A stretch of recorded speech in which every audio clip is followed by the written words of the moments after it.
This chair's going to creak on me. Did you Cheers, do an guys. introduction? Thank you for having me. Yeah, I will do, yeah. Cheers. Dutch for cheers. Cheers. Lleno apoya, no apoya, que no corre, no sé qué. Yeah, plus Praying to one. the devil. To that. No, in Spain we put our glasses down and we move them around a little circle, or we will never come again. That's what we say after we drink. You know, like in some cultures they look each other in the eye, or they do like a little finger lifting thing. Is this your way of being anonymous, like pretending we're in Spain? Yeah, exactly. So, welcome to Beyond Binary Thinking, live from Spain. I'm Chris. And I'm Bex. You didn't need to check your notes. You knew your name. Yeah, I don't know why You've got this, Bex. I looked to the right because I'm nervous. You're and I definitely didn't know Bex. what It's to do. fine. There you go. You bet you knew. I'm the emotional support German, I guess. And he's my emotional Lovely. support German. We all need an So- emotional support German. Yeah, You know we that. do. Yeah, we wouldn't have said that, I don't know, 100 years or so ago, but here we are. We just didn't know we needed him. That was all. Yeah, exactly. Kept him at arm's They length. were just Tragedy of modern misunderstood history. people, clearly. Yes. So the wonderful clickbait title I've gone with, which I might still stick with because clickbait works, sadly, is why does everyone hate feminists? I think it's an important discussion that I have actually been trying to have since the start of this podcast, and we haven't for a number of reasons. One is it's taken me a lot of research and reading to actually have an informed and interesting opinion on the topic. It's also taken me quite a while to find a female guest willing to debate feminism, I think. Either Thus scaring them all away. yeah, pretty much. I think either they don't think it's up for debate, or they don't want to get into the weeds with me for some reason. Or there's a third reason. What do you think that third reason might be? Oh, beyond the binary already. Their sexual feelings for me make them feel anti-feminist. Okay, what How's about that a for fourth theory? reason? Okay, let's that is go. a very valid third reason, but a fourth reason there is. No, I don't know. Tell me. No? Well, the amount of abuse that women, and specifically open feminists, get on the internet is quite scary. So just to introduce myself, I work for a research institution looking at gender equality, but specifically in the workplace. And we get some weird messages sometimes. The one I read was beautifully funny, but I presume they're not all. I don't know. I don't crazy think they're all random. there, but lots of them, probably like not all there, and just looking for an opportunity to try and bring someone down. But unfortunately, it often results to a lot of people in threats of violence against themselves or people they know, or with their jobs, or just being told that you're a fat, ugly hoe bag, no brain isn't very nice Some either. big brain anti-feminist takedowns there, clearly. Yeah, totally. So that's a problem. So to be honest, that like a big part of me was like, well, I don't know if I want to get I don't think I will. Hopefully, I won't. I don't think I want to get attacked by people that don't share the same beliefs as me for something that's essentially harmless, I think.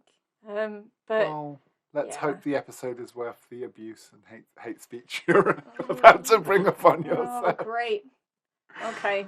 We so far have a few strange gammon followers who mostly get weird about Israel as a topic when that comes up. But What, as in we that don't have the- many hate speech stalkers at the moment. What do they say about Israel? As in the great Israeli government specifically? No, there's a guy that's just got Zionist Tourette's. You know what they say about anti-Semitism? It's just a poor man's socialism. So Oh. yeah, but that's about it. I think there's weirdos online. We'll get into whether that's a specific. Did you feminist get or him not. from your Israel Palestine episode way back in the day? No, more the drugs one, I imagine. Oh, So okay. I think this Origin is story. really worth discussing as a topic for two reasons. One, I think most of the feminist takedown, Ben Shapiro destroys feminist videos I've seen online, Oh, you poor thing. have had like they're very impressive viewing. You see why they don't do well with the algorithm. And until you encounter a feminist with any intelligence, and you're like, oh, that's not the straw man that Ben Shapiro wants to argue with. So it's been interesting finding that, like a lot of these topics, the alt-right rabbit hole YouTube algorithm you go down to is really not particularly representative. At the same point, I do find that many of the feminist arguments are quite academic in nature.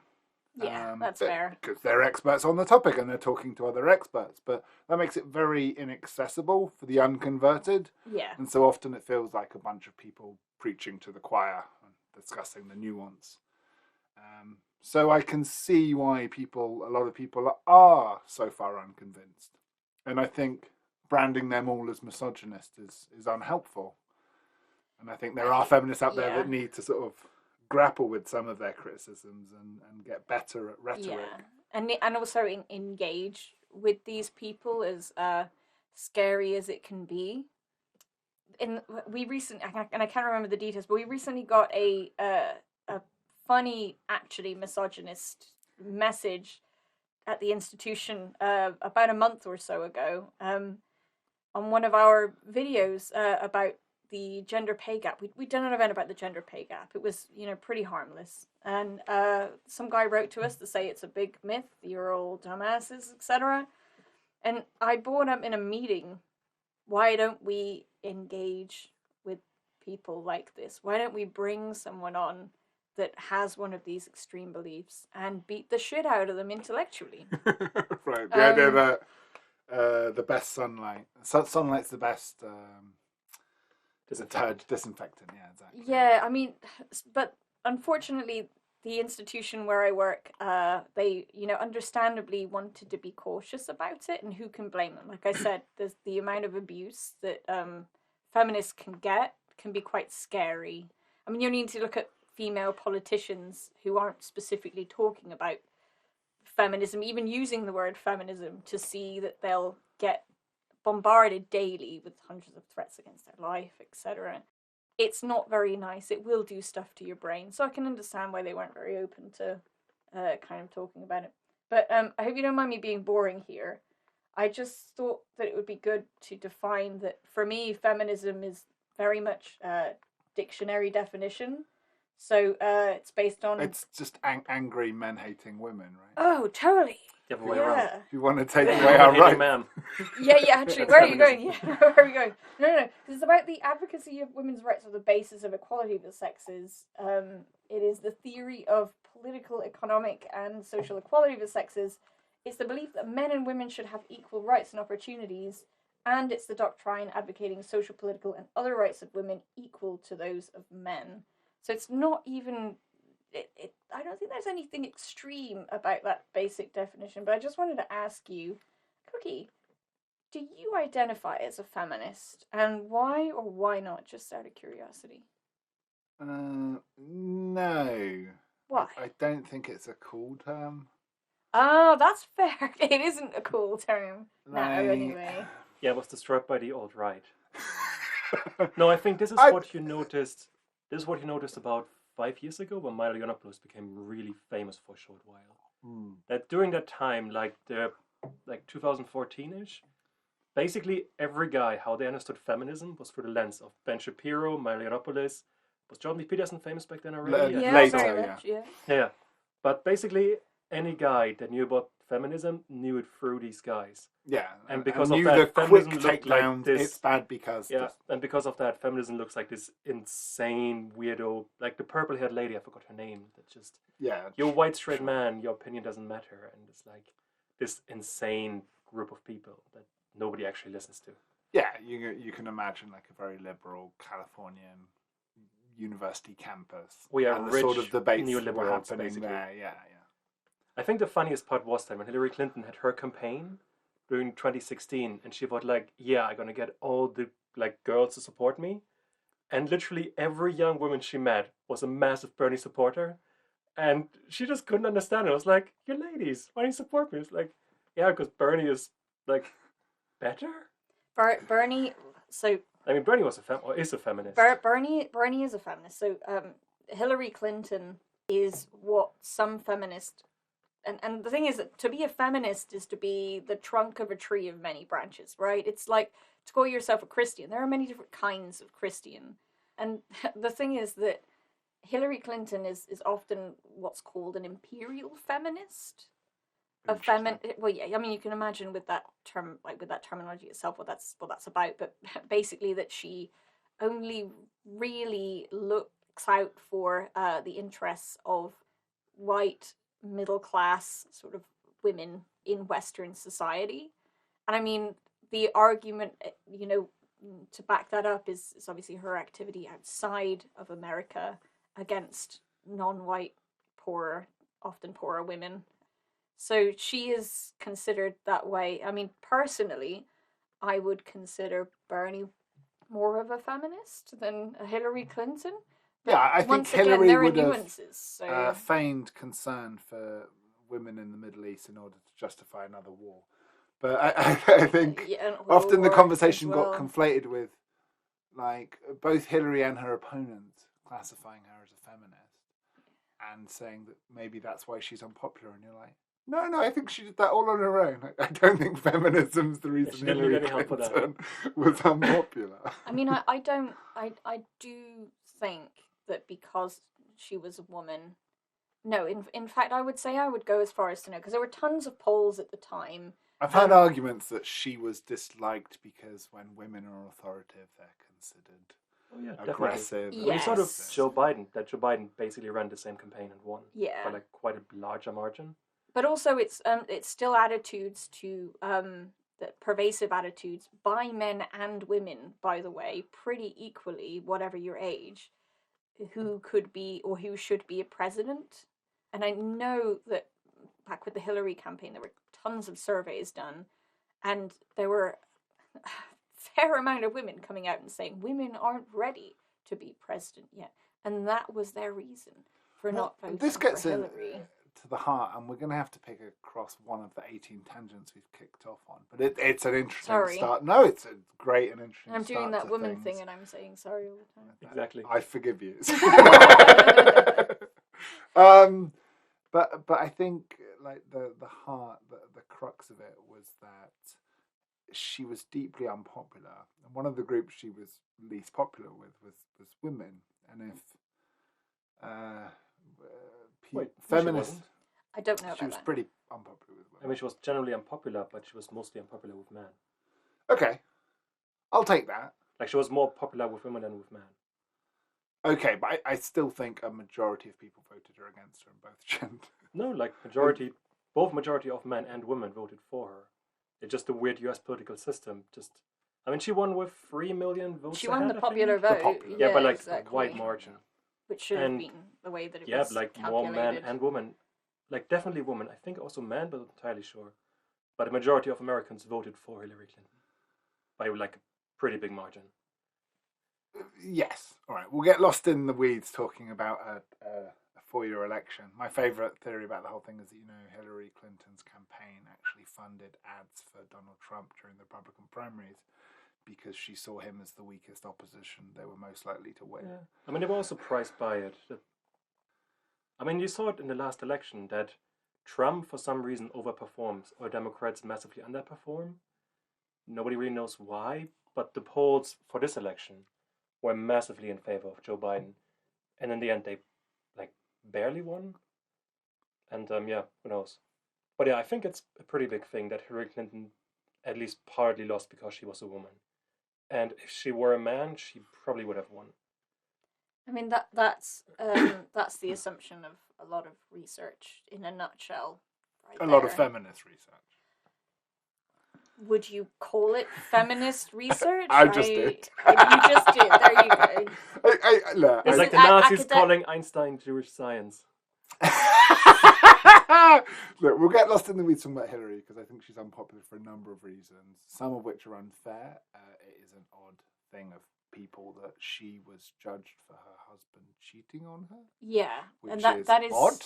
Unfortunately, maybe there's a feminist reading of that. There really there's is. Also just a case that it was a very anti-establishment election, and she is a very establishment candidate. Yes, but as you say, that didn't work against Biden in a very similar election. So I think that this is the broad thing where the two truths will never overlap. There's enough reasons to hate Hillary Clinton outside of the fact that she's a woman, and there's enough of an evidence of basis against her that even though there's an argument to be made, I just don't think it's the one that's going to persuade people who are against your side in the first place. So before we get lost into talking about the 2016 election too much, I think let's shift back to your question, am I a feminist? Yeah. And I'll say, like a lot of people, the soft answer, I have nothing against equality. In the classic Jordan Peterson take, though, it's how you define equality of outcome or equality of opportunity. And I think there's a rich area of discussion. Well, it's the equality of opportunity that dictates the equality of outcome. Absolutely. Well, that remains to be seen because No. we don't. Well, it does because we don't have equality of opportunity. I'm okay. presenting a feminist argument here. The test hasn't been run yet, right? Yeah. So, and until it is, we don't know.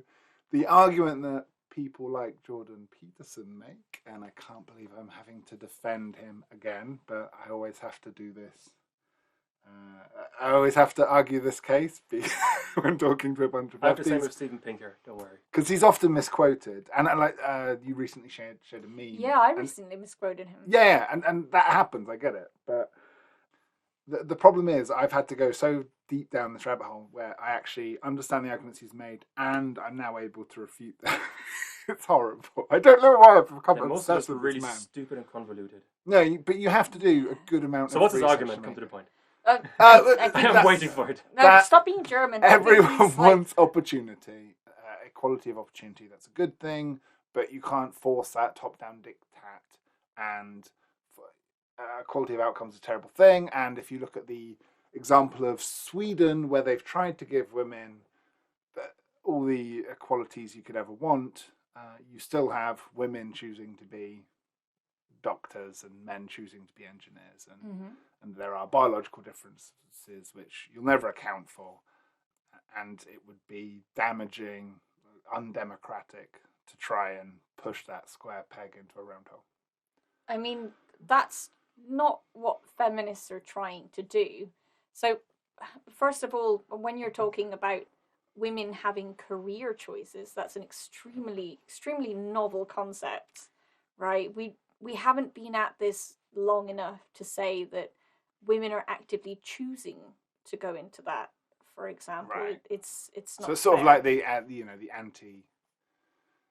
anti-racist argument where they're like, but you've had the right to vote for 40 years. What are you complaining about? Well, yeah, because think about it. Let's just say you are a woman that whose mother is a single mother and she works as a nurse, and her mother was a stay-at-home mum, and you live in Plymouth, whatever, and you don't have any role models around you in any form, TV, movies, whatever, that say you can be an astronaut or you can go into whatever STEM subject.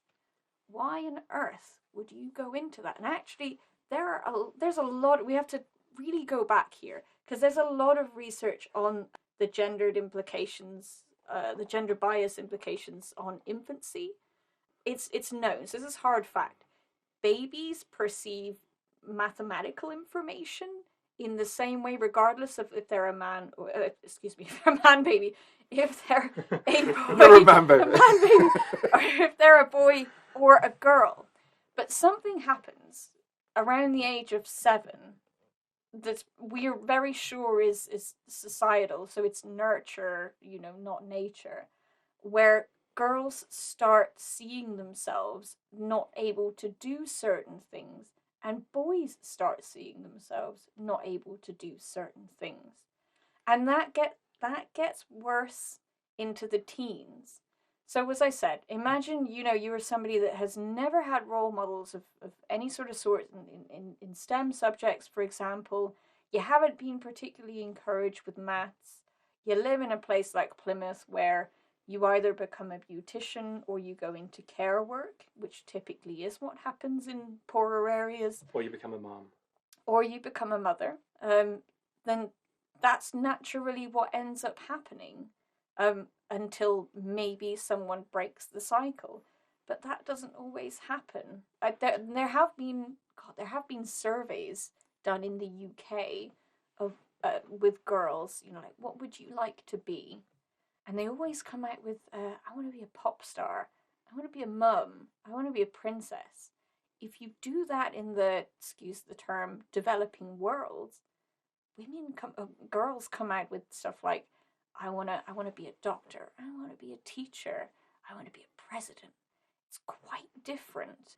And the disparities are interesting, but these are some of the reasons why, for example, we don't have so many women going into STEM. It all starts when you're a baby. It's all societal. So that's the... Wait, but I just want to add, there's like pretty historical evidence for this as well. That you saw it in Eastern Europe or in the Soviet Eastern Bloc very dramatically. That until the 1920s, women were basically 95% illiterate. That if you were a woman, you were basically a housewife. You couldn't go to work, kind of like Saudi Arabia today, just worse. That you couldn't open a bank account without your husband's or brother's or dad's like permission.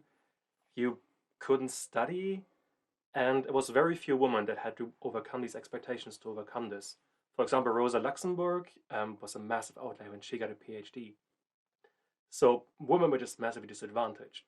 And obviously at the time, guys were like, oh yeah, women are just stupid. They're like breeding machines, and guys do all the actual work, like the thinking. Right, But and then then once you change the parameters of the experiment... then once the Soviet Revolution, that's like the one good thing they actually did, or one of the few good things, was that they made sure that like, okay, women are part of the labor force. They are going to work just as men do. They're going to have all the same jobs. For kids, make sure there's daycare, there's kindergarten, there's school. All of this stuff is organized by the state. Women don't have to take care of this. And all of a sudden, women within one generation became from basically illiterate to fully literate. And the funniest story was that around the early parts of the space race, one of the earliest cosmonauts, so the Soviet astronauts, was a lady that spent the most amount of time in space. And she spent more amount of time in space than all the American astronauts combined. And it was a lady. And the US was like, well, shit, a lady is outclassing all of us. We have to do something. And it's like, it basically comes down to that women are massively disadvantaged because they have to do a crazy amount of unpaid labor. They have to raise kids, they have to take care of old people, they have to clean the house, they have to cook food. All stuff that isn't really expected of a man in a relationship. And because of that, they can't really do the career thing that men can do. And like capitalism relies on this, that capitalism can't pay for raising children or paying all the unpaid housework. But even when they do, if you don't mind me saying, and once again, this is proven by plenty of studies, even in the cases where you have a high-performing career woman that also has a family, the amount of discrimination that she will receive, you're not taking good enough care of your kids, you're not spending enough time with your kids, is incredible. There's no way that one can win. Either you're not doing enough to balance the two, or one or the other, or yeah. So. All right, so here's the bit where I have to play devil's advocate and show where you've done a disservice to some of the scientific research.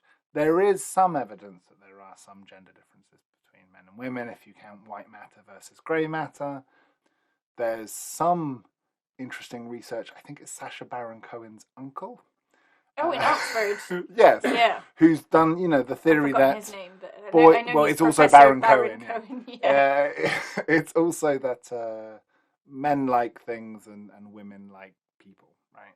And now Jordan Peterson and his ilk grossly misrepresent that research and how strong it is and the evidence.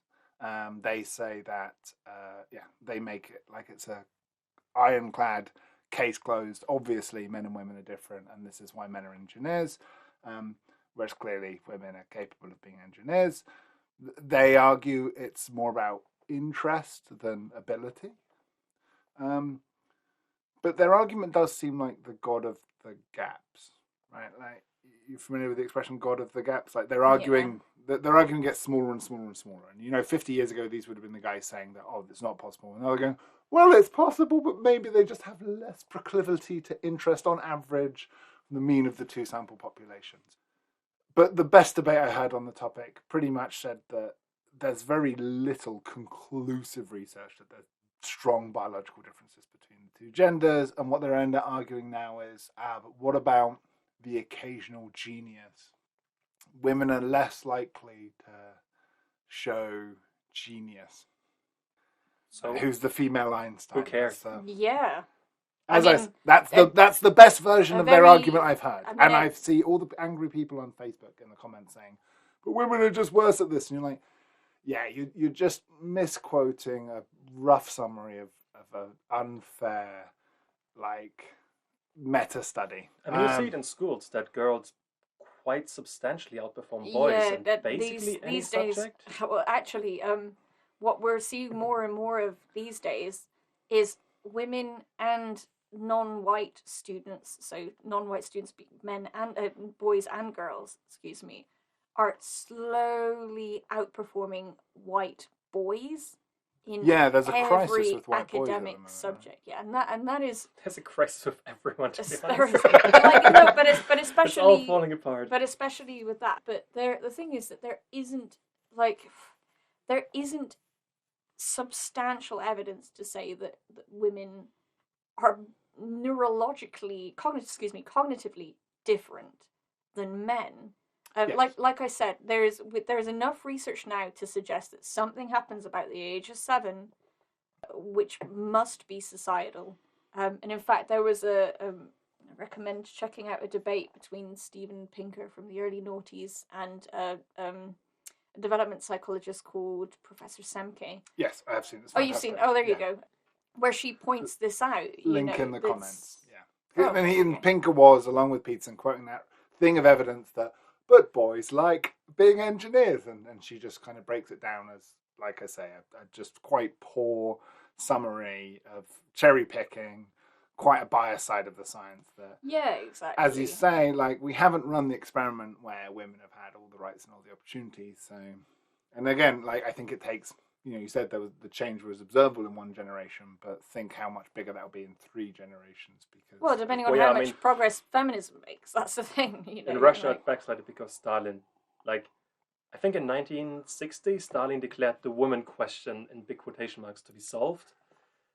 And that basically meant that, George Bush, mission accomplished. Once you put that banner up, progress stops. That basically meant that Stalin sent women back to just breeding factories. That he wanted Russia to have more children, so that meant he couldn't have women in the workforce as much anymore. But the general thing is, I think especially nowadays, is that just there are lots of small things that disadvantage women in particular, and those really add up. Yes. And that really contributes massively to, for example, the gender pay gap. And yes, it's just the pay gap's worth getting into because it's really misunderstood. I mean, there might as well be differences between men and women. Who knows? That there might be some difference in how you think, with different hormones and different physiology.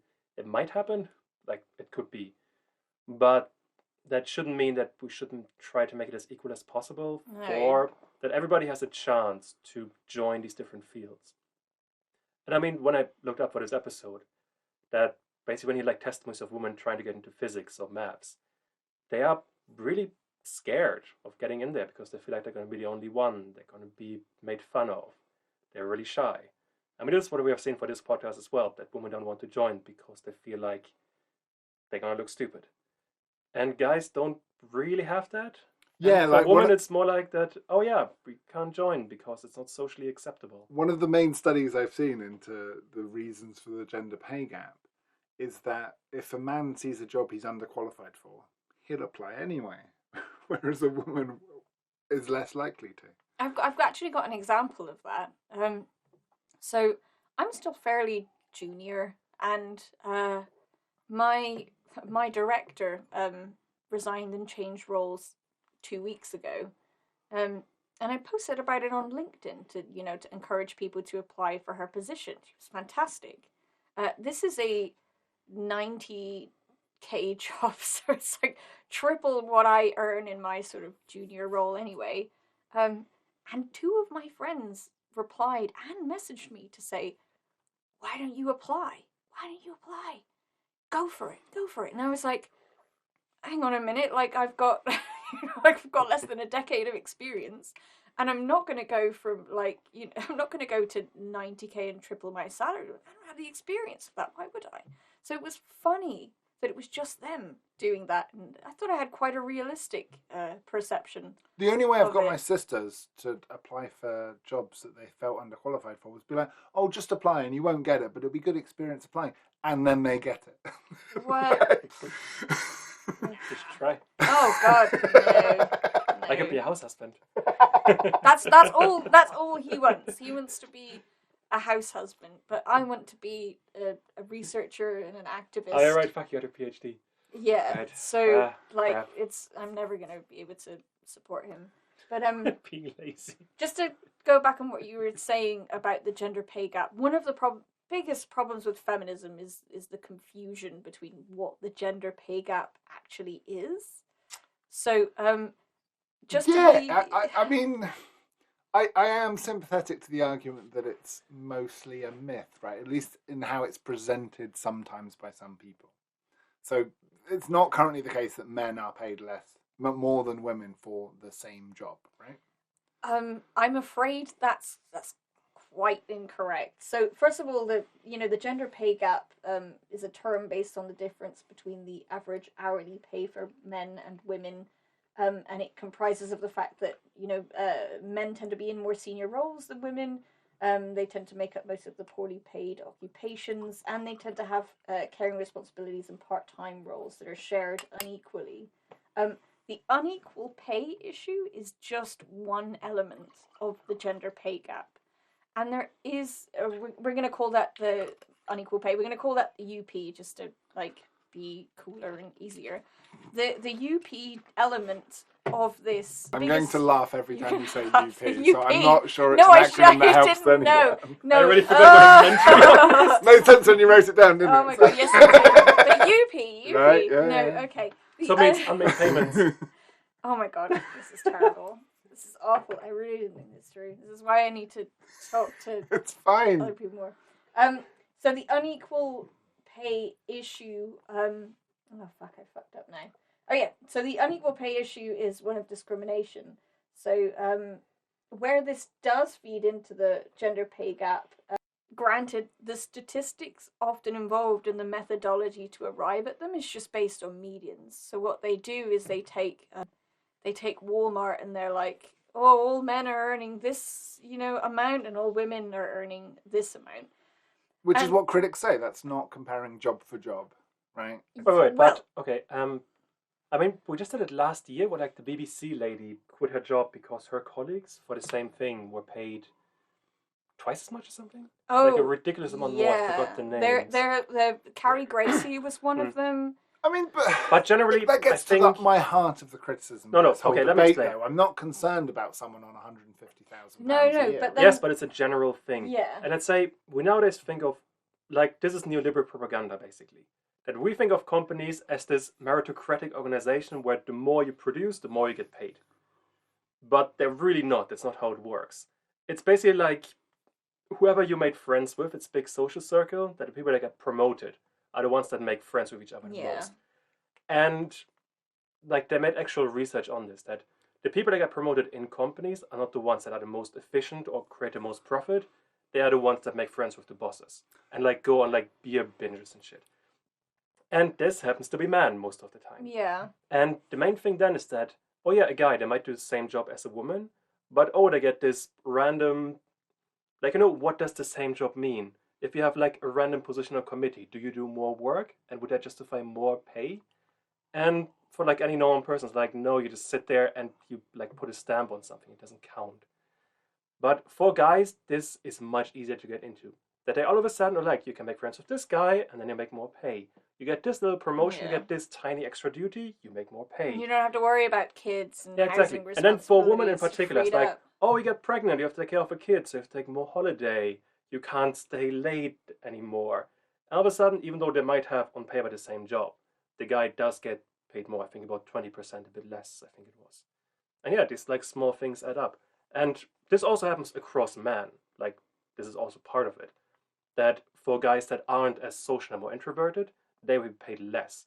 Because the guys that socialize more, that make more friends, that are more bigger psychophans, they are getting paid more. And this is a general thing, but the gender lines are a very specific thing there, but it's not the only one. That within any company, it's massively unfair that the people that socialize more and can play like the social game better, Extroverts they are are being paid favoured. better. Tall men tend to be Yes, favoured. it's just Yes. that we have a really fucked up idea about capitalism, that we think it's meritocratic, but it really isn't. It's like, if anything, feminism wants to basically make society more capitalist in some ways, but like in the meritocratic sense. Yeah, a big part of this argument has been, you know, women before. You said about someone might be a mother, but I don't think any household can afford for one person to be unemployed. Right, like sitting at home, like, and what a lot of the feminist movement has done is just make more people work in offices, right? Like get people more productive. Yeah, sure. But there's a really good really good book called "Why Women Have Better Sex Under Socialism," and it basically looks at the sex life of women in the Soviet bloc. And it was written by a woman, and she had one friend who lived in, I think, Soviet Berlin. And this guy dated a couple of women for like a couple of weeks. And only after a few weeks did he realize all of them were mothers. And the reason he didn't realize because that these ladies, they had childcare, daycare, cribs, schools took care of them. And as a consequence, they could just have like a career life. They didn't have to think about their children. They just dropped them off in the morning at whatever government-run facility and then picked them up in the evening again. And if they had to go out in the evening, they could just drop them off somewhere else. There was always a state-run facility that they didn't have to pay for or directly, and that allowed them to have a stress-free life that could just allow them to do whatever they wanted. And because of that, the guy didn't even realize they were mothers because they just did a normal life. And nowadays, if you met a mom, it's like, oh, I can't do this. I have to drive my kids there. I have to do this in the evening. I have to help with homework. And this is because the entire system is generally fucked up. I can't go out with the old boys network. Yeah, exactly. But the system, the like sort of thing that helps you get a promotion. like this sort of system is also terrible for men, but it's disproportionately worse for women. Oh yeah, I mean there's a structural example I can give. So there's a think tank called the IPPR, and they did some research earlier this year which showed that women doctors earn an average of £40,000 less a year than their male colleagues, which is one of the worst gender pay gaps of any profession. So it's largely blamed on a two-tier system in which men choose to operate as private contractors, which obviously requires longer working hours outside of the whole 9 to 5, Monday to Friday construct, which obviously doesn't work for women with child rearing and caring responsibilities. And also, according to a UCL study, women undertake more than 16 hours of chores more every week, while men do closer to 6. Unpaid labor is still labor. So while we might not be working exactly the same hours as you, it doesn't mean that that's not happening. I mean, the other example of, that I could go into is nurses. Legally, nurses are supposed to work an 8-hour shift, like four days a week. But that, we know, tends to increase to like 14-hour shifts, like 4 or 5 times a week. They never stick to it. And they get paid a lot less than the investment bankers that probably work the same amount of money and don't contribute as much to society. I mean, unless, financial capital is all you're concerned with. Personally, I value more saving life, Okay, a few things to unpack there. I think the quick one is that, yes, I agree, nurses, social workers, healthcare workers should be paid more. I think the big thing that we're touching on here is that women work less hours and do less of the politicking, socializing. Not at all. Women don't work less hours at all. You mean less? Less paid hours. Yes. Yes. And which is very different. Right. But the big question then of the disparity and how unfair it is with these unpaid hours is, who do you want to pay for that? Society as a whole? Yeah. Like, for example, child caring. In the Eastern Bloc, you basically paid a tax, and the government organized kindergarten, schools, all of this. This was carried by everyone. Doesn't matter if you're a man, woman, or whatever in between. And why not? And paternity leave, for example, in certain Scandinavian countries, is becoming equal to that of maternal sort of maternity leave, which is benefiting both parties. Although obviously still early stages, long term benefits remain to be seen. I think the counter question would be, why should women have to do all of that work? Well, look, I'm not arguing that a woman should have to, but like that. But if the man doesn't do it, then it just kind of right. But there's no expectation. Here the difference is between an individual family or asking everyone to pay for a tax, and the problem is if the majority of people, we live in a democracy, and if the majority of people don't consider themselves feminist and don't want to pay a lot of tax for a lot of people, not everyone has kids, right? Paying tax for people that want to have kids, like, it's something you have to sell. Well, and I would that's say not how it works. Let me finish before you disagree. Okay. I would say that if you want this big social program, there's a lot more people you need to convince, and this conversation is part of it. So convince me. I mean, first of all, not like, I think like a third of women consider themselves a feminist, something like that. Yes. Like a minority. But that's the thing, that the world is generally against progress. That when you looked 100 years ago, probably a substantial amount of women were against giving women the right to vote. Just as you looked at during slavery, quite a lot of African Americans were for slavery. And it's just only after you've made a change you realize that it was actually beneficial. So it's very hard to tell. And the term feminist, just because you call yourself not a feminist doesn't mean it doesn't support feminist policies. No, there are there's so many polls that have been done. Yes, I would say most anti-feminists have a certain understanding of what feminism is. Right? But if you ask them on individual policies, but if you go up to somebody and you say, "Do you think that men and women should have equal rights?" There are a whole bunch of polls that say men and women, very much by and large, believe in that. It's when the term feminism comes into play that it seems to muddy the waters. People don't realize that fundamentally they're the same thing. Most feminists, aren't trying to make women rule everything. We're not trying to be your alien overlords. We don't want that. We don't want to pay, it's silly. We want to be paid better, first of all. We want to be expected to have less caring and sort of chore-related responsibilities. We don't want to pay less for stupid things, pay more for stupid things like socks or haircuts, feminine products, for example. We're gonna go into the feminine. No. You're gonna let me finish. No, let me finish. Because it's a minor point. You didn't even start yet. You go off on 12 different tangents. Let me answer one point you just made. But can we focus it? I think the one thing we came upon was that why should there be a tax for society as a whole? Why not? Which is why I'll go with the haircuts. Like, well, if your haircut takes 2 hours and mine takes half an hour, that's why. Doesn't matter. But you want as a woman, society to pay it in tax. No. As a woman, it doesn't matter if your hair is long or short.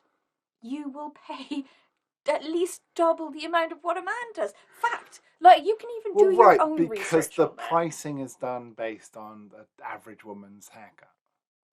And women tend to have long hair. That's unfair. Like, if you're a woman with short so hair. go to a barber that charges by the inch. Or go to the 70s where lots of men had long hair, and I bet that the prices, hadn't changed. But why should women's socks cost more than men's socks? I mean, just buy men's socks.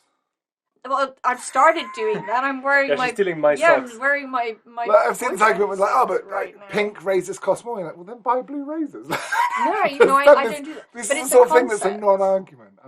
It's important that we focus on what's important. Is that how that's important? Okay, but I think the one thing I really want to talk about is the argument you made that why should there be a tax? Why can't we support individual women with, I don't know, whatever kind of thing you would want to support? Like, that's like how I would call it is you're trying to solve a collective problem with individual solutions which cannot work. That you are basically saying, okay, we may be giving women this training course or whatever, that they have an idea of what they can expect from a man. Already completely ridiculous. But then you basically say like, okay, this lady is only going to have equal rights with a boyfriend or a husband if she stands up for herself. Which might work for women that are like more self-confident, but for a crazy amount of women that's like, oh yeah, but I'm shy, I can't do this. This doesn't work for me. This is it, right? Like women are often more conscientious and eager to please and all these things. And Yes, it's like, exactly.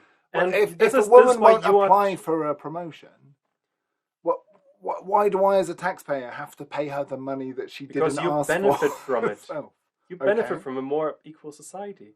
And like you, like, okay, think of like all the female scientists that could have done all the research, but that became housewives or like poor workers somewhere because they didn't have the support, because they had to raise children. Yeah, it's a numbers game.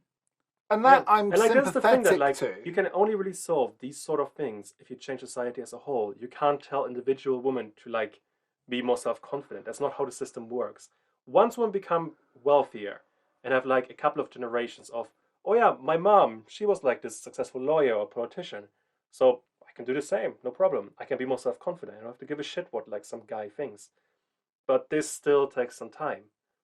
So you do appreciate that at the moment more women are going into higher education than men, right? Like this is the argument that's often. I mean, levied everybody has against... to get more educated. Well, like, no, but I mean, women are being more successful. We talk about the white male problem, like they're dropping out of school at a record number, and yeah, there's definitely these days, a women nurture, are not better a nature represented issue. in higher education. So is this not a problem that's already being addressed? Like women are getting better educated. The big thing that bothers me is STEM, because I know that there's loads of government programs encouraging girls and women to get into STEM, and it seems to be happening. But as you say, societal change is slow. No, numbers haven't changed despite all of these campaigns in like the last 10 years. Which is why people argue maybe girls just aren't that interested in it. Well, and isn't that okay if they choose not to do those jobs? Women are doing very well in medicine. Like more, I think there's more female doctors than male doctors, right? No, of course it's okay. But for example, in when we speak of maths, there's still, particularly in women, there's huge maths anxiety. I am about to, I shouldn't maybe like confess this, but I am about to do a PhD, and I failed my maths GCSE. I don't have a maths GCSE. The only reason that I managed to get into university was because I was good at humanities and social sciences. That's how I got in. But I felt awful with maths. And actually, the only good maths teacher that I ever had in my entire sort of studies was a man. And I know that I'm not alone. And there's a whole bunch of research on this. Women, for reasons that need to be explored much further, are more anxious about these things. And it could be what, Chris was saying, that there's a confidence issue. Oh, I don't want to go into a man's world. Oh, I'm not going to be good enough, etc., etc. It could well be that. But I still think that with regards to that, it's early days. I mean, more women are going into STEM. It's just the campaigns, the impact of the campaigns that have been put in a lot of money into, like what you were saying. Let me retort before we go off on another tangent. So I think... Are we? Sorry. No, before we do. Tangents, I think that, the majority of teachers are women. They are, yes. Easily. So there's no shortage of role models. What was the... Would your teacher be your role model? What was one of Hopefully. What was one of the Definitely first? What was one of the first professions that women could go into? Prostitution. Apart from prostitution, which is another feminist issue altogether. It's teaching.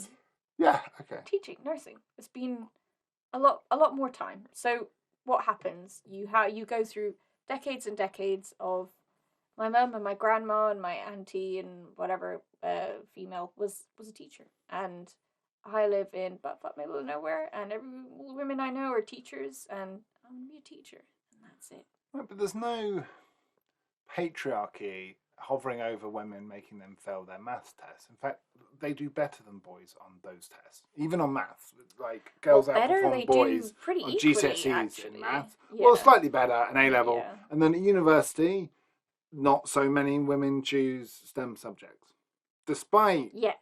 in most of our lifetime there being massive programs to try and push that. Yet. And I think the thing I struggle with, you talk about generations of differences, right? The big one I talk about is software, which is so new that I don't even see how that's a factor. There's not, and yeah, also like the problem is, but bullying and politics and pressure and the need to go out in the old boys club. Again, another industry that suffers from none of those things. You really don't have to have any social skills to be a good software developer. Tech doesn't suffer from sexism issues. Well, that's different. But before we go into that, there's a lot of reasons why couldn't a woman be a good developer, and what's holding her back? Once again, for now, it looks societal, but time will, and sort of more of a focus. But again, that technology moves faster than society, and I just don't see how this gender difference but has technology emerged so works quickly. inside of society. Yeah. Like tech still has traditional companies. They have traditional hierarchies. Like okay? Can you name me one big corporation that's run by a woman? Tech corporation. Yahoo, or she stepped down. Not anymore. Not anymore. Okay. Does and who cares about Yahoo? Yeah, true. Canva. There's that woman at Facebook, which is quite senior. Sheryl Sandberg. All right, yeah. I think Tesla has a female, like, Elon Musk is not the CEO of Tesla. He's like he's not allowed to be. Yeah. Tesla's like the more that I learn about Tesla, the more that Elon I Musk think is it's a just fucking idiot. I don't know if you guys heard, but one of my first episodes was with a quite senior woman in tech, and she had an interesting take on it. She said that in her opinion, it wasn't the tech that was holding women back, it was the finance. And most software companies are financial products. And if you look at the world of finance, that's old boy, old money, old world as it gets. I mean, and that's a bunch of eating people giving money to each other. Like, I forgot the guy's name, or the girl's name, to be honest. So there was, a few years ago, a man that transitioned into a woman. And after the transition, she realized that, it was much easier as a guy to get finances, to get into board meetings. I could remember I wish I could remember her name. I can't right now. But she's like the perfect case that once you are a woman, even if you were a man last year, it's like, finance is much higher to get to start your own company. Why is that? Who the fuck knows? But it's like, with tech, it's the same thing, that you still have the same social structures that maintain this technology. The technology itself might be new, but Google and Facebook, they're still traditional corporations. Trillion a couple of guys behind them, at the top, very rigid hierarchies, and I mean, Google tries to be like more welcoming, that they have like daycare and stuff. But like, that's a good start, I suppose, that you like quite some decent things for their employees. Have you been to the Google buildings? Yeah, I know, it's quite fantastic. They're incredible. Yeah, but it's still like, it's still less than what like a poor Soviet country did in the 1950s. Oh, let me go. Why? Is that the pizza? It is. Let's take a break.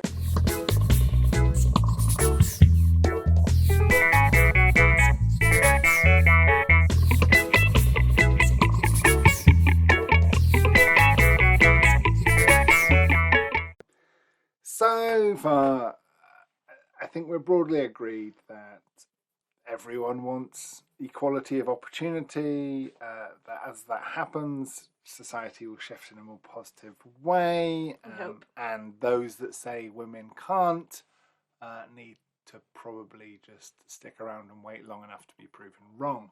I would like to talk about where I think some of the criticisms against feminism are valid. A couple of cases. I think it's important for any religion to be able to take criticism. Otherwise, it is a religion. It is a dogma. So I think that the two broadest things I've heard is the the man-hating stereotype. I think as much as I appreciate and respect women's distaste of being told by men how they should act or what they should do, there is a big sense that men are being told that they're menning wrong, and an understandable backlash towards that. Not about to defend catcalling or some of the worst male excesses, but terms like mansplaining and manspreading and toxic masculinity. Sigh. Yeah. Oh my god. It just feels like you're telling a lot of men that they're being men wrong. Do you appreciate it? I appreciate that, and in certain instances, I agree. But there are plenty of other men telling men that they're menning wrong, to use your terminology. Well, I would presume those men also classify themselves as feminists, though. So that's, yeah. Not- Or the exact not- opposite. Oh, the exact opposite. Look, the thing Oh, is, right, yeah, you're right. There are those with regards proud to boy, beta, No, cuck, totally. soy boys also telling men that they're menning wrong. Yeah, okay, yeah, I understand. I mean, just personally, like as a vegetarian and my family being very into eating meat, like my dad is like, "Oh, if you don't eat meat, you're not a man." It's yeah, this has bizarre. been a recurring theme of every time we get 10 reviews for the podcast. I go a month without eating meat.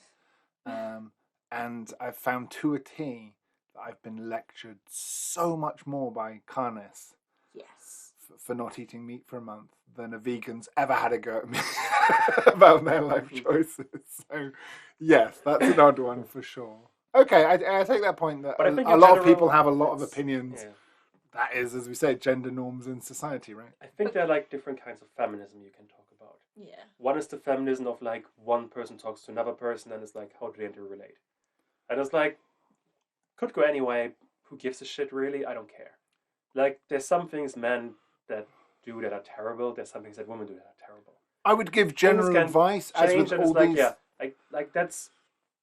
I feel like that's like a side issue of what's really important. That like it's this individual behavior. Who gives a fuck? What a really No, big but thing is like that has society. societal effects. No, but like policy-wise, society-wise, those are the really important things. Yeah. That you make sure that like everybody has food to eat, for example. Like in the UK. Oh, this is a fun debate. So this happens all the time in Marxist circles. People are like, "Oh no, but the revolution has to come first before we worry about minority rights." Or have you ever seen that that's argument stupid. happen? You slowly improve society, and then because you improve it, you like make it even better. Like you don't accelerate into like crashing, because then the worst people take over, like Stalin. But like that's the thing that like the feminism that really matters for society is the feminism that tries to implement policies for entirety society that actually improves the lives of women. And once you have those things into place, then the personal relationship between men and women, or between men and men, are going to improve afterwards. Yeah, I mean that's basically what feminism is trying to do. But just to go back to your toxic masculinity point, if we're going to discuss that in the workplace, let's just say tomorrow you lose your mother, and you're extremely emotional, and you'd like to take a day off. You can take a day off maximum. This is a hypothetical situation, of course, but you ask for 2 days, and your fully toxic masculine workplace turns around and they say to you, well, man up, you gotta work, you gotta do your 18 hours a day smoking coke investment banker job, or whatever it is.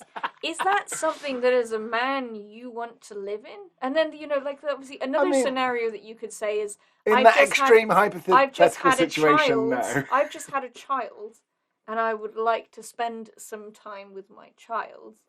They turn around and basically say to you, well, the law says that that's only entitled to women. Is that fair? Is that good for you? Is that good for the woman? It isn't. And these are examples of toxic masculinity in the workplace that do need addressing, that don't get addressed. It is mutually beneficial, for example, for men and women or partners of whatever kind to share caring responsibilities. And we should be fighting for each other here. Feminists aren't, like I said, out to be alien overlord rulers and take over men or whatever. We just want an equal platform. But that also means giving you an equal platform in certain instances. I think these things need to be taken into consideration. Yeah, it's fair enough. You've made a very strong case for why it needs government intervention. If you just trust society and culture to do its thing, it'll bimble on. I've long been a supporter of paternity leave. And I remember raising it as a witty point as an 18-year-old to a feminist, and she was like, yeah, that'd be brilliant. I was like, oh, I thought that was my cut your moment. but you agree that paternity leave would be a good thing. I think I have problem with toxic masculinity, like a few terms. I think it's fine in academic circles. I think as a marketing term, you can see why there's a backlash against it, right? Why? Because no man wants to be told that his masculinity is toxic. It's like, I mean, but for some, it objectively is. Yeah. Oh, I mean, look, like as I say, I'm not saying you're wrong. I'm saying it's bad marketing. Look, if we go back can you not rebrand it as more orgasms masculinity would be better? Look, if we go back to some guys that actually struggle with the social expectations that they can't meet, like a guy that is like, he works at McDonald's, but he wants to be like the CEO of a big, and he wants to be like the big short guy that runs everything, but he can't, and because of that he feels miserable. That's also toxic masculinity. It goes to be like a really handsome guy talking to like a really ugly chubby guy that's like, oh, you know, just be yourself, talk to girls, you get laid, it's no problem. That's basically a microaggression. But that is like all of these like small things that, if like the alt-right use slightly different terms, they would basically talk like feminist. And it's like, oh yeah, like I had a microaggression, the guy just told me to be myself among women, but that's impossible because I'm ugly. And it hurt my feelings. They can basically say all of this, besides the last point, that it hurt my feelings, because that would be that toxic masculinity. And it's like, toxic masculinity is just like a way to understand. It's like that the way you try to present yourself and the way you actually feel are such massively different things that it actually damages you socially. And this is why we see something like incel movements today. The guys that want to be part of a stable relationship, a family life, a stable job, but they can't have any of these things. And because of that, they destroy themselves emotionally and psychologically. Yeah. And that's toxic masculinity. And I mean, this is why we get murderers like Elliot Rodger, who ran down 6 women back in 2014 because he felt that he deserved a beautiful woman. He was very open about that. He was very into the whole alt-right movement, and he lashed out because he wasn't getting what he thought that he was entitled to.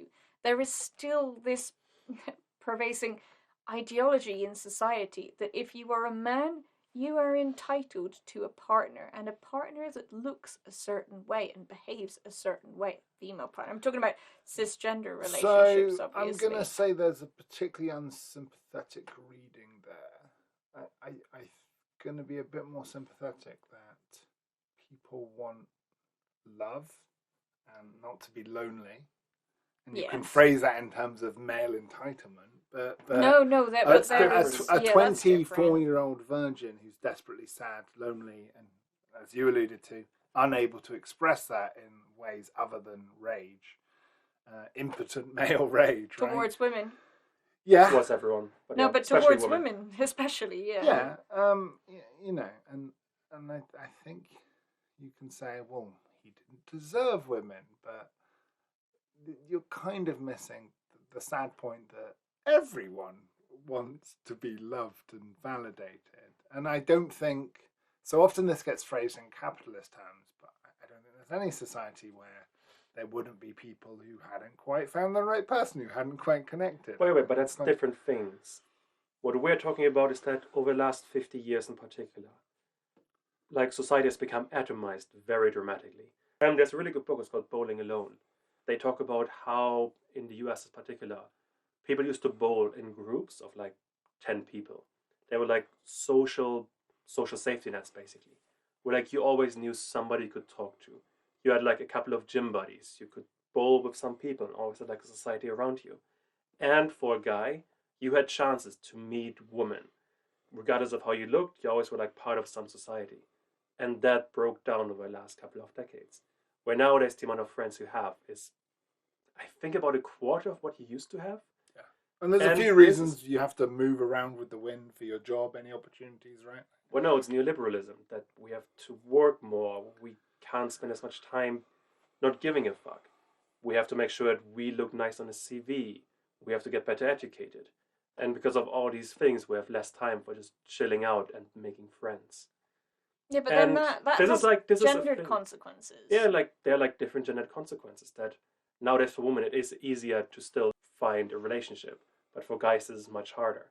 And this is how feminism would help guys dramatically. That you have feminist policies would be something like people have to work less hours, so we have like a more social society where we can make friends. Because that helps everybody, women in particular, because they can not worry about their kids as much, but they can also make more friends, which would also help guys. And really what I feel feminism is mostly about making society better for everybody in general. And this just tends to help women disproportionately, but it also helps guys a lot more. But do you understand, like, bringing those 2 points together, why I think you have a marketing issue where if that message, couldn't people be more social and hang out more, and that would address the loneliness, is obviously going to be a lot better received than there's something wrong with masculinity. Yeah, but then men are aggressive and toxic. But then it's and wrestling. their loneliness is their fault. No, totally. Then it's wrestling against a marketing campaign, largely from the Cold War era, which is that feminists are bra-burning, crazy hippies that just want to shag everybody and, and just have women rule all the time and make all the rules and stuff. And that's not the way that feminism is. But that's still a myth that pervades. I mean, I'm sure you've seen the feminist memes. Take a look at them. What do they all look like? They all look like Milo Yiannopoulos.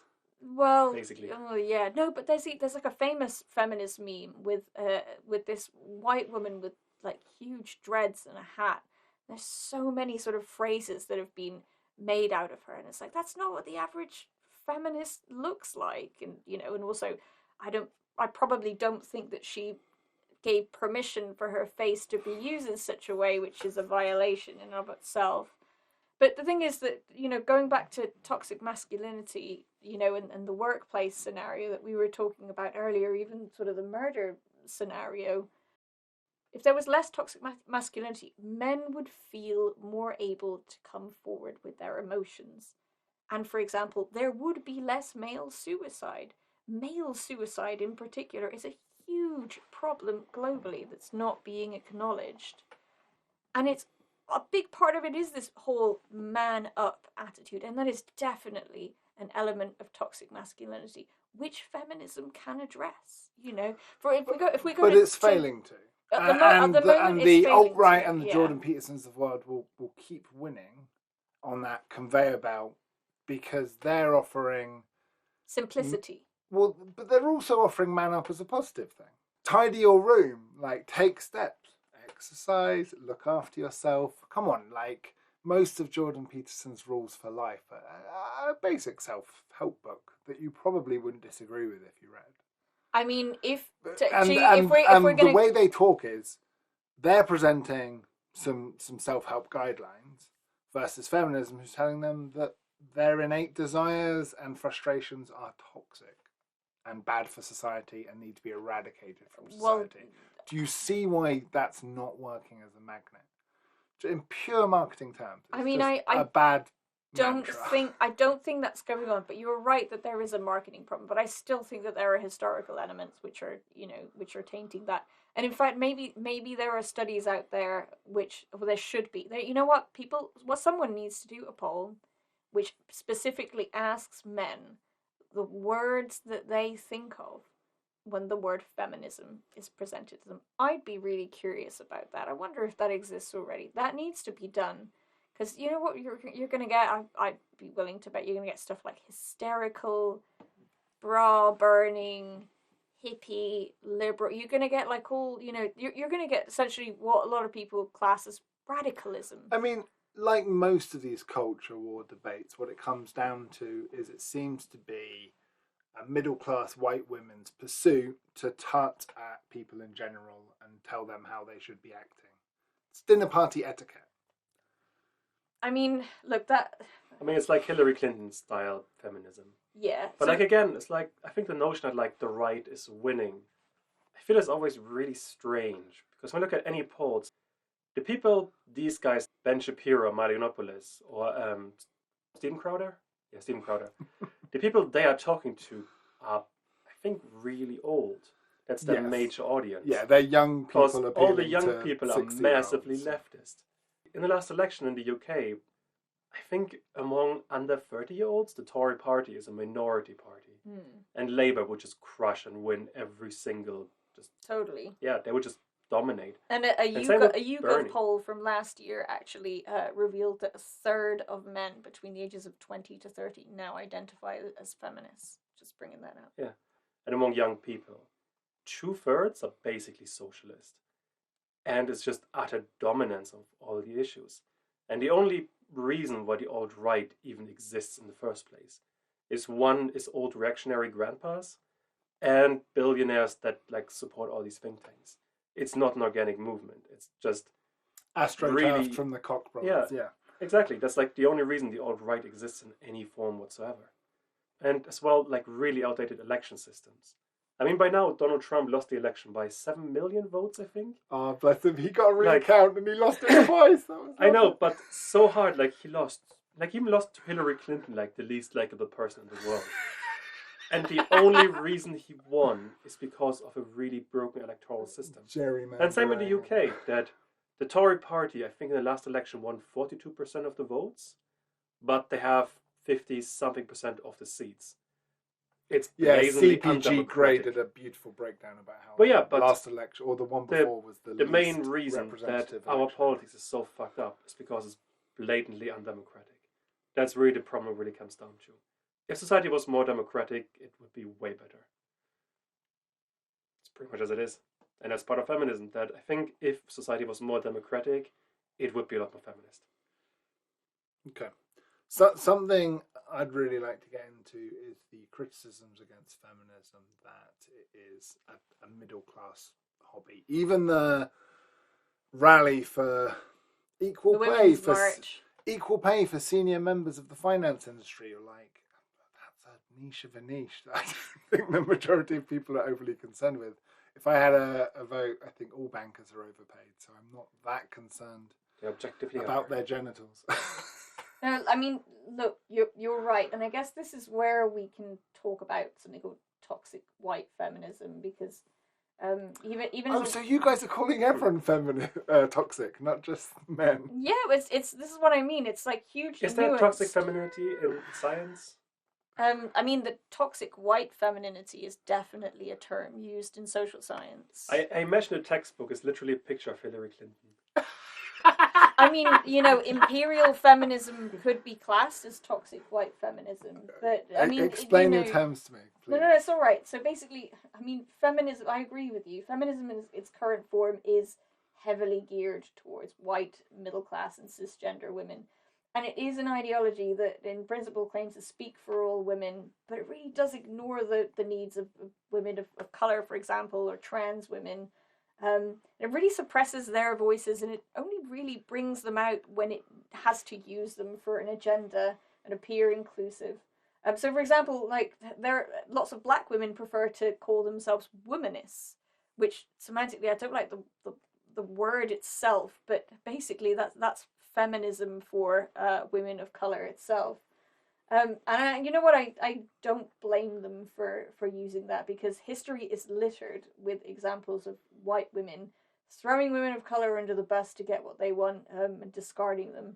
So, like an example that I could give is, so the early advocates for suffrage were also abolitionists, obviously fighting for the end of slavery, but that didn't stop them from maintaining white supremacy. So, for example, women's suffrage pioneer and slavery abolitionist Susan B. Anthony is rightfully revered for her activism, which helped pave the way for giving women the right to vote, but only white women. And actually, when she was confronted by this, she was quoted as saying, "I will cut off this right arm of mine before I will ever work or demand the ballot for the Negro and not the woman." She didn't even class women of color as women in that sense. And there are some real intersectional issues which the feminist world has neglected to focus upon. So today, for example, unemployment rates in black women are much higher, and they tend to fall in much lower paid jobs despite working longer hours and taking on multiple employment. This was an interesting statistic I heard in preparation for this. You know, the 75 cents on the dollar, right? The disproportion between women and men gets quoted all the time. But apparently the average black household gets paid 15 cents on the dollar compared to the average white household. Oh yeah, there is a race and gender gap which needs a lot more research as well. As a white person, I'm, understandably, I don't feel entirely qualified to bring it up, but I do feel it's important to.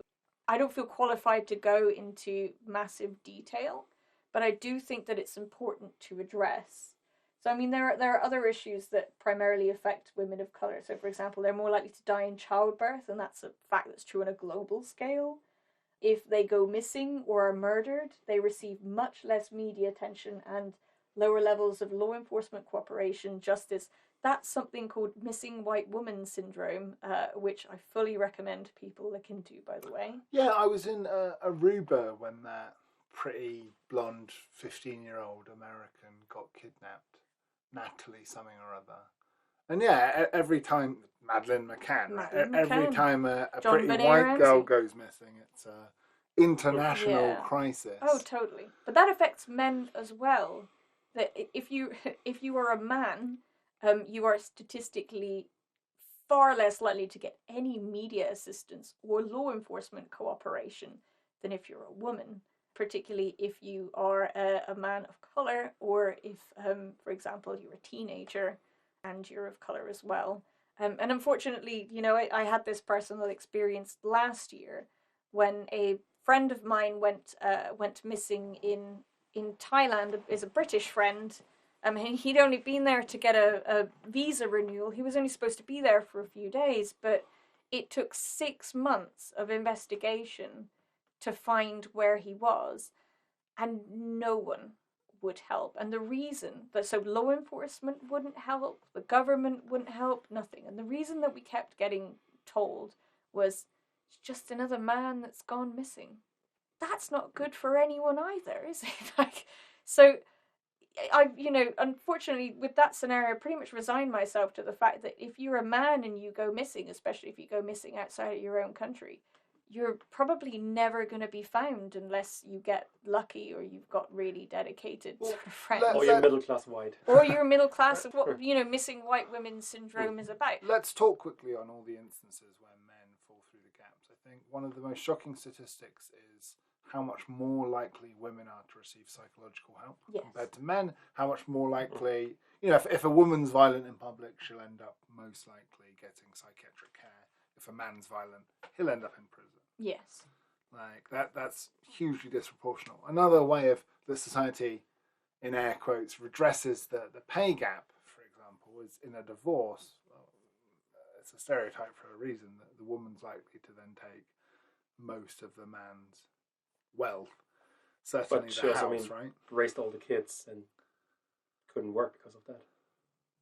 Well, yeah, but there were still, there were still issues with access to children post divorce. So even if the woman works much less and earns or earns a lot more, it doesn't seem to matter. The child will primarily go with the woman. And to be honest, I'm not always. And things like a man raising his voice will be used as an example for why he might get less access to his kids, and all sorts of horrific things like that wouldn't be used against a woman. Yeah. Or weird stuff like a male friend of mine. One of the reasons that the mother of his child said he couldn't see the kid was because he gave him milk one time and the child is lactose intolerant. And this is an illegal document, by the way. This is like being framed. but these are issues that exist. The thing is that being a feminist doesn't mean that we don't acknowledge these issues. It's a little bit like, let's just say I campaign for breast cancer research, whatever. It doesn't mean that I don't necessarily care about other forms of cancer. So the whataboutism in this case, I mean, I don't always feel that it's entirely relevant. Do I think that feminists should be also championing men's rights, especially when it affects their lives as much as homelessness and sort of, punitive carceral measures? Absolutely. But also, we shouldn't be punished for, wanting to campaign for rights like not feeling intimidated on public transport by groups of men coming up to you and leering at you, etc. I know that you're going to go... Isn't that already illegal? Doesn't mean it doesn't happen, and that's where sort of toxic masculinity seeps into culture. Okay, but this is another then criticism of the movement is how hard do you want to police interactions between people, communication between people? What more would you want to make illegal in order to stop anyone from ever being rude to someone on the train? You know what? Unsolicited dick pics. Like, please. None of that. I mean, is that fair? I mean, if if a man flashed me on the streets, I could convict him. If a man sent me a dick pic, although only recently, exactly, was it illegal to take an upskirt photo of a woman, right? Yeah, and that was met with a lot of resistance by the Tories. Absolutely. I mean, they have weird ideas about porn as well. No, totally. But it's weird. It's like stalking law, right? So the stalking law is like 5 years old? Now, I was unfortunately stalked when I was in university, quite seriously for about a year, and there were plenty of witnesses, and there was no stalking law then. But he kept like trying to break my door down. I had to call the police and security multiple times. He physically assaulted me in the middle of a nightclub.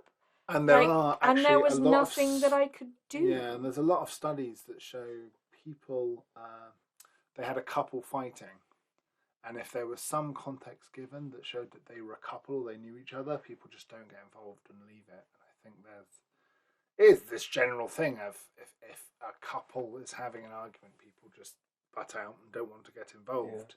There's still quite a few like conservative judges that think that rape cannot exist in a marriage. Yes. And it's like, yay, those are lovely people. That's a pretty new law. Yeah. But I think that's... But I think we can all agree that that's obvious. I think it's more interesting the grey areas, right, of concern. But I think this is generally not a good discussion. Because you can't really police... Like, I mean, dick pics are like one specific thing.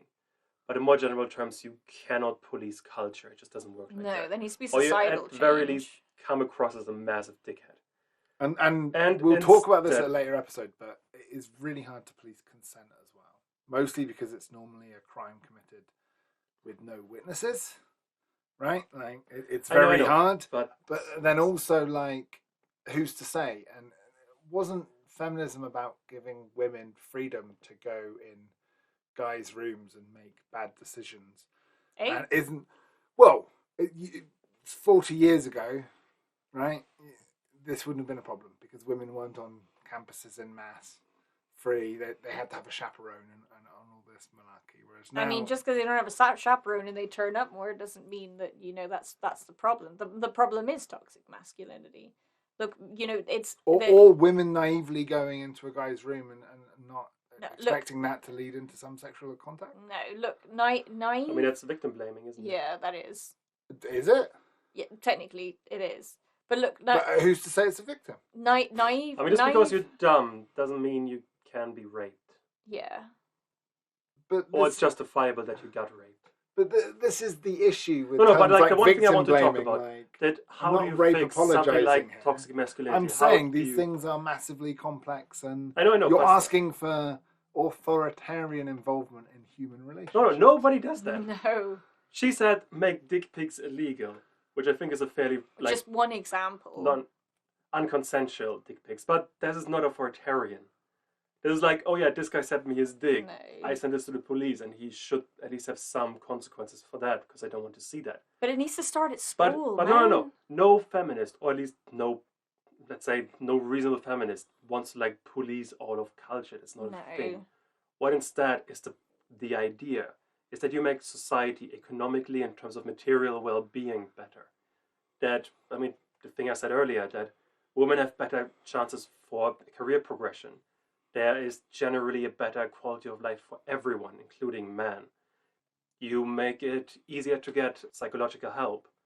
Or like another big major thing is that you help to make something like nursing or teachers better paid, and generally help everybody to have a more middle-class life. And then the social outcomes are going to be that men are going to be less toxic. And just think of it that if a guy is by himself watching porn and playing video games all day, he is very likely to be a dick to any woman he meets, because he's lonely, he's isolated, he's depressed. Now, Hasn't developed social skills. That as well, yes.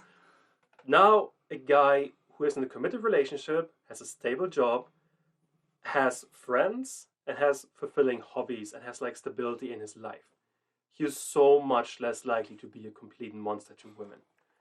And that's kind of what women want. They want a better life for men, so they are less of an asshole to women. That's basically what it comes down to. That's the thing that people get wrong about feminism. Feminism aren't the people that want to go around, it's like, oh, you can't do this, you can't do that, you can't do this. There are people who's like, oh, everybody should be paid better, we should be nicer to each other. Everybody should have a good quality of life. We should just all make a better society as a whole. And then, as an outcome, these outdated ideas about masculinity are just going to vanish. Just like 100 years ago, people still thought that it was natural to be racist, or it was natural to just beat people. And those things changed because the material conditions changed. And which is a very Marxist analysis. I just fell in love with my feminist boyfriend a little bit more. So, how do you ask permission to send a dick pic? You don't? My dear lady, would you like a dick pic of mine? That's a joke, man. Like, God. It's I don't know, tough. why not ask? No, look, if you know each other well, then, as in if you're in a relationship, then, you know, maybe do it. Yeah, I know, but why not you're... ask? Like, I don't see the problem. Okay, if, like, the thing is, like, no. Yes, I've asked you, would you want me to send you a dick pic? I love you and I've been with you for a while, so yes, but if I've started dating and someone from Plenty of Fish messages me, can I send you a dick pic? I don't want a dick. Yes, I you're don't want saying no, any but dick thank you for pic. asking. Thank you for asking. Oh my god. Yeah. Like, I appreciate you asked first. Okay, yeah, there you go. Okay. But you know We're what? learning. We've got to appreciate Just consent asking Like, men. what's so hard about this? Yes. Like, what's so hard about it? It's just like, well, ask. if you saw the pic, you'd see what's so hard about it. Oh my God. I started responding to dick pics by finding pictures of the most disgusting, disease-ridden dicks that I could find on the internet and sending that back to the person. And they would always reply, yeah, thanks for that. And that was it. You know, that would kill the conversation. I don't want an unsolicited dick pic. You don't want an unsolicited dick pic. Let's not do that anymore. I hope that taught them a lesson. That's why you ask. Thank you, guys. I think this has been a pretty good, robust rebuttal of some of the misgivings about feminism. That ended talking about dicks. Yeah, as a bonus for those that have brought us this long. I think I'd do a disservice the opening when I was on an interview with Mantles Media. They asked, what rights do men have that women don't? I mean, it's not about that, because the problems That's the stupidest question you can ask. Well, again, this is not the marketing persuasive language I'm hoping for, guys. Come on, say something positive to the unconverted feminists. I mean, just because who are listening. racism... What's wrong with that question? Just because racism is illegal doesn't mean that racism doesn't exist. There are complex structural things here. And even the racist laws themselves were not written as racist laws. Yeah. Right. There was, in the US Constitution, there's no law that says black men cannot have a full vote, for example. It was always like, oh, poor people or people in servitude cannot have these rights. So there's no racist law in the same sense there's no sexist law. There's no privilege that men have that don't have, at least in law. But in the real world, when you actually look at it, women just, they do more unpaid work, they get paid less, they end up in jobs that are shittier. If you become a father, you don't get judged for that either way. Yes. And it's just like generally women in actual society, they get the worst outcome almost every single time. I mean, there are some social things where they tend to be better, like they commit less suicide. In like Murder. divorce proceedings, they tend to get the Tax children. crime. Well, But, yeah, like, generally in terms that's of the joke material argument I love is that conditions. women pay less tax, and you're like, right, that's another way of saying women earn less, but sure. Yeah. My other favourite logical fallacy that people go into is, why are we talking about the West? What about female genital mutilation in Northern Africa? And you're like, well, what about it? I've never heard you campaign on that topic ever before. Why are you raising it now? Yes, but just asking, like, in terms of law, what's disadvantaging women is a completely wrong question to ask. And it's incredibly stupid. Okay. It's more about practices. It's like completely misunderstanding the question. This is like saying, oh, racism is a thing. Oh, what's the law that's racist? Show me. And then Right. obviously you can't find it. But you could have asked this question circa 1800 and you couldn't have found it. On a final conciliatory note to any anti-feminists, there's probably 2 anti-feminists that have made it this far through the episode. I do think there needs to be more nuance when talking about sexism, misogyny. I think someone who's not yet persuaded by feminist arguments should not be branded as an evil heretic. I think there's a lot of persuading that needs doing. So, Cookie, are you a feminist now? Oh, it's desperately uncool, man. That's what it comes down to. It's pretty You know uncool me, woman. like everyone knows me as the cool guy. You're- I wouldn't want to ruin You're with my very cool. street cred. I haven't heard an argument from a smart feminist I've disagreed with, but there are a lot of cringy weirdos. Yes. That applies to literally any movement. Everything. Like, give me one movement that doesn't have its fair share of dumb people. That's probably true, but that is why, as a habit, I don't like to put an ist or ian label on myself for almost anything. I guess. Is that a good idea? So yeah, let's give the devil heard you. I think definitely preparing for this episode and the conversation has alleviated me of some of my misgivings about feminism. Mm-hmm. I think you're a feminist in denial. That's what I think. People think I'm a lot of things in denial. I mean, same thing. Basically, the US population is socialist. They just don't know it, but they support all the socialist policies. Do they? Oh, yeah. They're like legalizing weed, higher taxes on the rich, more social services. At this point, not dying in America is considered socialist. Yeah. Yeah, it's true. But no, like in Trumpism's general, become a death cult. It's really No, quite but, like, alarming. when you look at, if the US did like a thing where like every election, they elect the president, they elect the Senate and the House, but also you could add 5 key policies that should be implemented. Should we tax the rich higher over the next 4 years? Should we legalize weed? Should we, have government-run healthcare? On all of these issues, the socialists would win because the American public is basically Bernie Sanders style. And take But, us like, home with that logic. Do you think if most people understood feminist arguments made well with good marketing, most people would consider themselves feminist? I think people already support feminist policies. No, so here's a fact, right? From YouGov last year, funnily enough, 72% of women that identified as feminists, and a lot of men as well, had degrees in a wide variety of things. It wasn't disclosed in feminism, etc. I gather that wasn't the case. That says to me, the more you know, the better education opportunities you get, the more you want to care and the more you want to understand things, even if they're not within your direct line of sight. Sure, but that often rubs against the right wing's perspective that the left is elitist, out of touch, doesn't understand working class people, and wants to tell them what they don't understand. And the billionaire funded right is in the position to do that. I think Rupert Murdoch has our best interests at heart. I think Rupert Murdoch is a dick.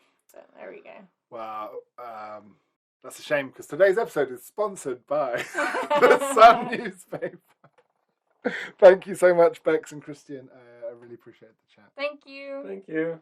I hope we have some cool banging feminist tunes. And as a treat for everyone that made it this far, check out this wonderful song by Florence Glenn, Seven Sisters, which will be released on December 18th, just in time for my birthday. So check that out. I will have a link to her Facebook page in the show notes. She has an album coming out early next year, so we look forward to that. Thank you very much for that.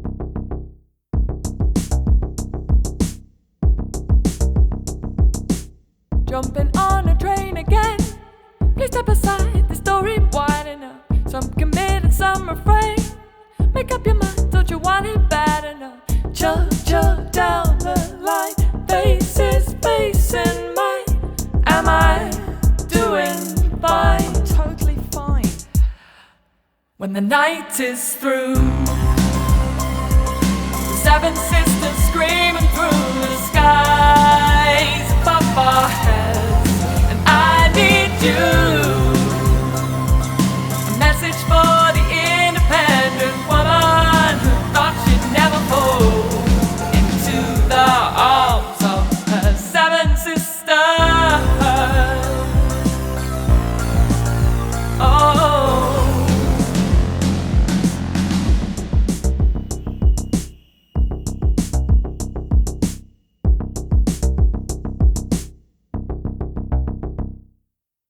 Set aside the politics. Is it thanks to me that I ended up this way? Wait a minute, let me think of every time that you reached out your hand, sleeping on your couch, giving mouth to mouth. Okay, so I might need your help from time to time. Could you give me a hand, please? When the night is through, the seven sisters screaming through the skies above our heads, and I need you.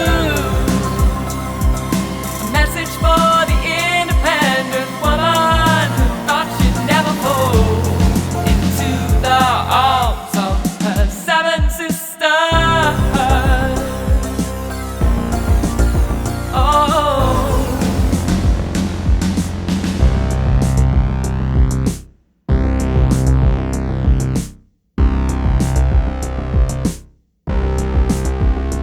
She told me long after she had died, when you go into a room, a meeting, an interview, take everyone who loves you with you. Family, friends, they're all around. See them there, feel them there, and they'll give you strength. That's the strength of feminism. The unseen army, with sword half drawn, that emboldens me to ask for more and take my place.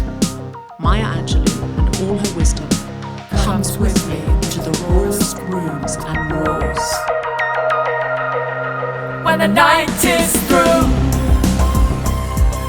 seven sisters screaming through the skies above our heads, and I need you.